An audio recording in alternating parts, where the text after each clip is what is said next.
See who we got. We got woman kills wife. Live on camera moments after she said the truth. I was about to say something disrespectful, but I'm gonna leave it alone and let's just see what they talking about.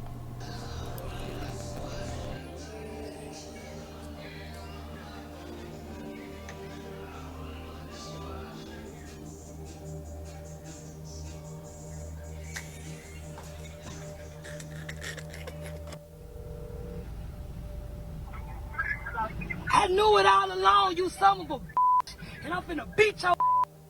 Oh shit. Boy, they thought them studs better than niggas. They even worse than niggas, I'll tell you that. And I mean that. And I mean that. You been lying, ho. You a liar. And I'm finna beat you now, bitch. Don't ever hang up when I'm yelling.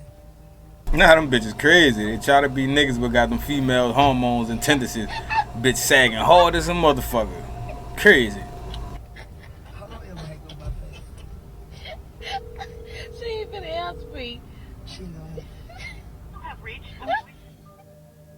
By the evening of November 16, 2022, the unthinkable happened. A woman was found fatally wounded inside her Atlanta home, her youngest child standing only a few feet away.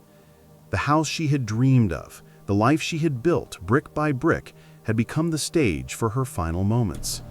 This was Cornisha Butler, a young mother of 4 who was shot in the face by her wife after Cornisha finally told her the harsh truth that she was not ready to hear. Cameras caught the terrifying incident unfolding with the gun in the killer's hands. She had done everything right, at least everything she thought she could. Police reports, restraining orders, repeated calls for help. Time after time, she tried to shield herself and her children from danger. But the very system designed to protect her moved too slowly, and in the end, it was too late. But as the police dug deep into the investigation, so they discovered that this wasn't just a decided to go the other route and go be with a female crime. It was the explosion of years of escalating abuse, ignored warnings, and missed opportunities to intervene. This was the life and death of Cornisha Butler.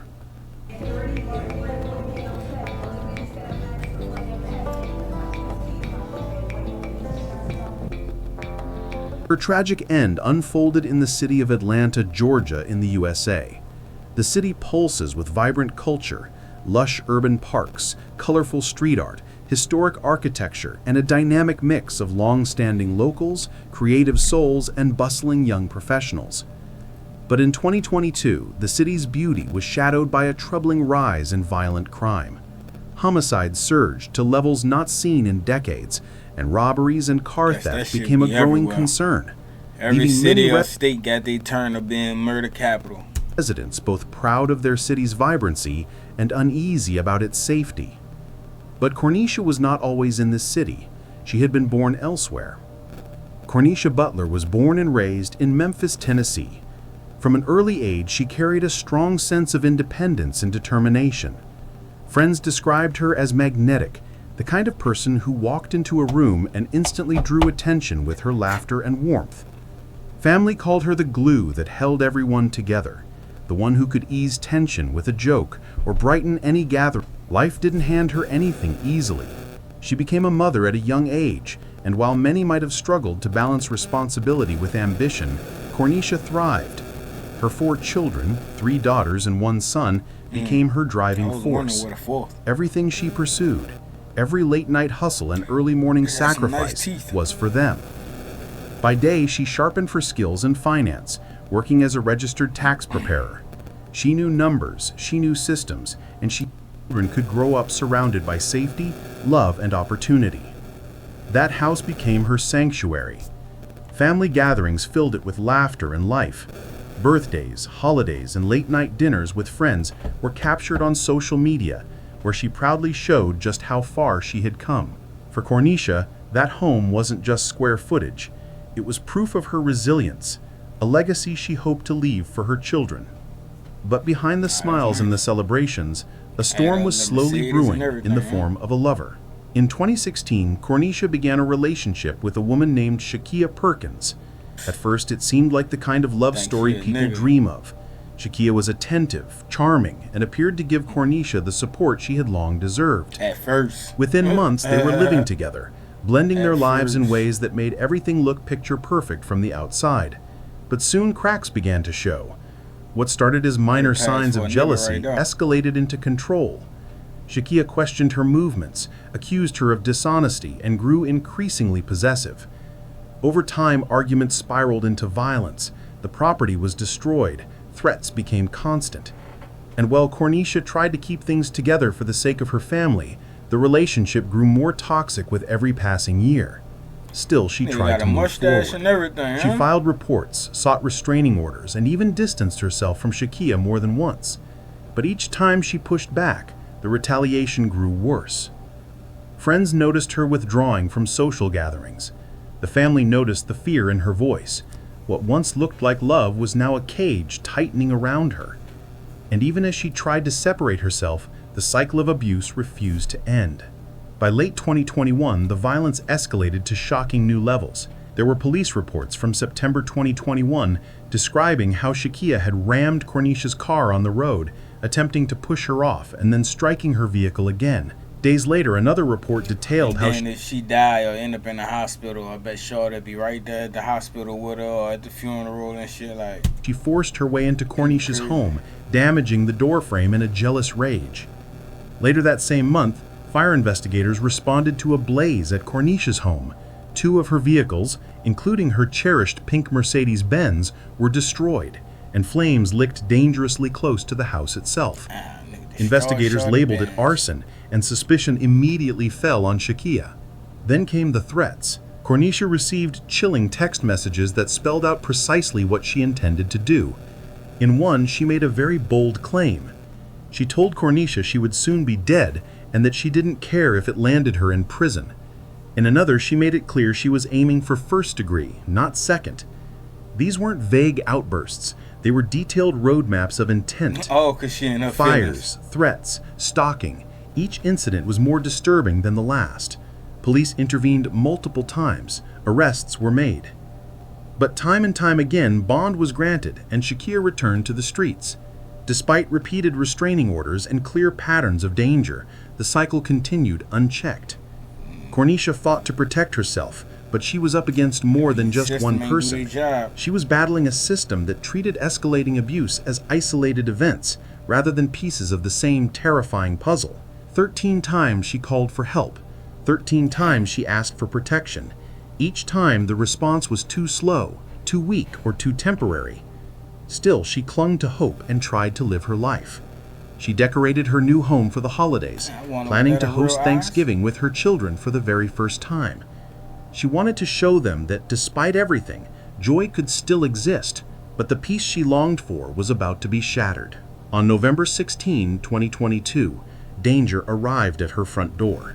Neighbors later recalled hearing the commotion, but nothing could prepare them for what was happening inside. Cornisha and Shakia were wrapped up in a heated argument.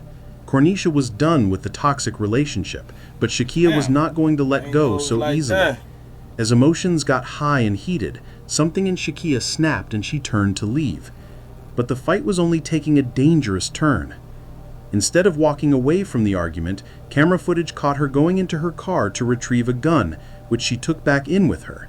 She was determined to end the arguments and fighting once and for all. It did not matter that Cornisha's youngest child was home that day, resting nearby. Shakia raised the gun at Cornisha and made a decision. Moments later, gunshots rang out. When the first 911 call came in just after 6 p.m., dispatchers relayed urgent reports of gunfire inside a home. Within minutes, patrol cars raced down neighborhood streets, sirens echoing against the quiet backdrop of family homes preparing for the holidays. Officers arrived to find a scene no one could forget.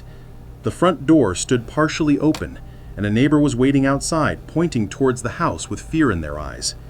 Inside, the silence was heavy, broken only by the cries of a child. There, on the living room floor, lay 29-year-old Cornisha Butler, struck multiple times at close range. Blood pooled beneath her, her holiday decorations still glowing in the background, a chilling contrast between life's celebration and her gory death.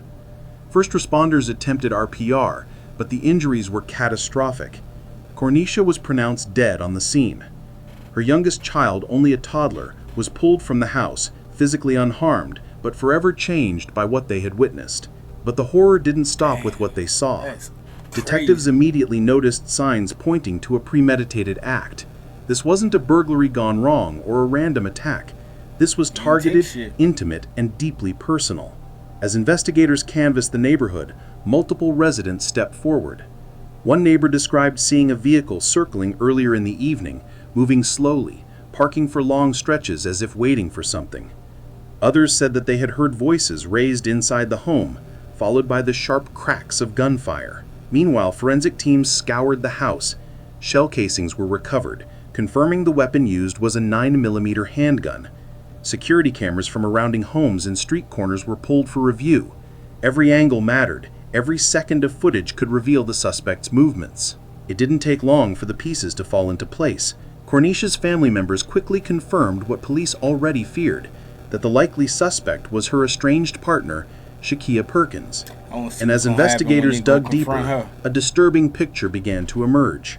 For South Fulton detectives, this was not the first time they had seen Shakia's name attached to reports involving Cornisha. In fact, they discovered a trail of violence stretching back over a year. There were police reports from September 2021 describing how Shakia's violent, obsessive, and controlling behavior towards Cornisha. She tried to run Cornisha off the road in her car. And this all happened within months of this incident. Also, there was an incident where she set Cornisha's car, she had a Jeep, set her car on fire in the driveway. But despite all of this, despite restraining orders and repeated arrests, court documents showed that judges had allowed her out on bond. At the time of the murder, she was still facing pending charges for assault, property damage, and arson. Yet she was free to walk the streets, but now they had a prime suspect. Detectives working the scene on November 16 knew immediately who they were looking for. An all-points bulletin was issued for Shakia Perkins. Units spread out across Fulton County, while the homicide team began tracing her digital footprint. Cell phone data quickly became the key. Her device pinged towers near the crime scene that evening, placing her in the area at the exact time of the shooting. Minutes later, the signal traveled across town, stopping at an apartment complex tied to her sister. Then the police made their move. By 10:30 that night, the South Fulton Tactical Unit had the building surrounded. Officers moved quietly, positioning themselves at entry points while negotiators prepared to make contact. The atmosphere was tense. This was an armed suspect who had just demonstrated she was capable of extreme violence. But when the door opened, the reality was far different. Shakia did not fight. She surrendered without resistance, hands raised, her demeanor shifting between sobbing hysteria and chilling calm. Body camera footage later revealed her muttering, fragmented phrases. She mumbled statements that seemed to absolve herself of blame, as if she believed she had no choice. Then, inside her vehicle, parked nearby, investigators found the evidence that tied everything together. A 9mm handgun, the same caliber used in the killing. A notebook with details of Cornisha's daily schedule and routines. And on her phone, a draft message never sent. "It's done now. You can't leave me again." The arrest brought a moment of relief to Cornisha's family and neighbors, but it also brought frustration. Police Chief Keith Meadows later admitted that his officers had done everything within their power, charging Shakia in 4 separate domestic violence cases the year before. But each time, the court granted bond. Each time, she was free to return. The tragedy now stood as an indictment not just of an individual's violent obsession, but of a system that had failed to protect him. Investigators dug deeper. A disturbing picture began to emerge. Movements. It didn't take long for the pieces to fall of extreme violence. But when the door opened to analysis, it was the testimony of those who had lived through the nightmare. Neighbors described hearing arguments, witnessing destruction, and watching Cornisha's fear grow over time. Friends recalled late-night phone calls where she whispered that she didn't feel safe, that she believed one day her partner would carry out the threats.